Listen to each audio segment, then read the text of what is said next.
Kementerian Pertahanan Federasi Rusia merilis informasi terbaru tentang operasi militer khusus di wilayah Ukraina pada Selasa 3 Januari 2023. Diketahui, militer Rusia meluncurkan serangan rudal terhadap akumulasi peralatan militer di area stasiun kereta api Druzhkovka di Republik Rakyat Donetsk. Akibatnya, 2 peluncur roket multi-peluncur HIMARS buatan Amerika Serikat dihancurkan, termasuk 4 peluncur roket multiple launch RM-70 Vampir buatan Ceko.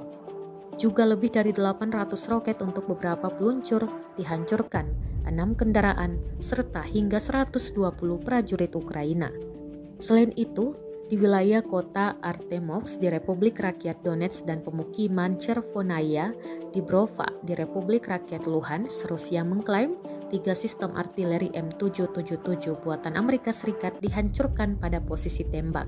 Di daerah pemukiman Volchansk, wilayah Kharkiv dan Serebrianka, Republik Rakyat Donetsk, 2 kendaraan tempur grade MLRS Ukraina dihancurkan, 2 howitzer D-30 dihancurkan di area pemukiman Kamenskoye dan Gulyaipole di wilayah Zaporozhye.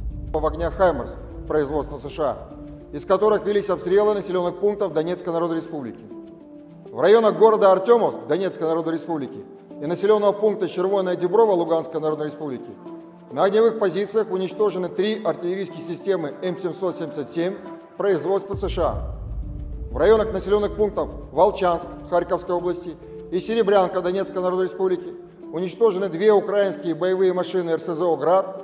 В районах населенных пунктов Каменское и Гуляйполе Запорожской области уничтожены 2 гаубицы Д-30. Средствами противовоздушной обороны за сутки сбиты 13 украинских беспилотных летательных аппаратов.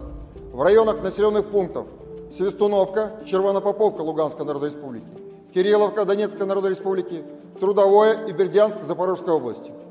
Кроме того, перехвачены 9 реактивных снарядов системы залпового огня «Хаймарс» в районах населенных пунктов Червонопоповка Луганской Народной Республики и Новая Каховка Херсонской области. Всего с начала проведения специальной военной операции уничтожено 355 самолетов, 199 вертолетов, 2807 беспилотных летательных аппаратов, 399 зенитных ракетных комплексов, 7382 танка и других боевых бронированных машин, 967 боевых машин реактивных систем залпового огня, 3768 орудий полевой артиллерии и минометов, а также 7900 единиц специальной военной автомобильной техники. Terima kasih sudah nonton. Jangan lupa like, subscribe, dan share ya.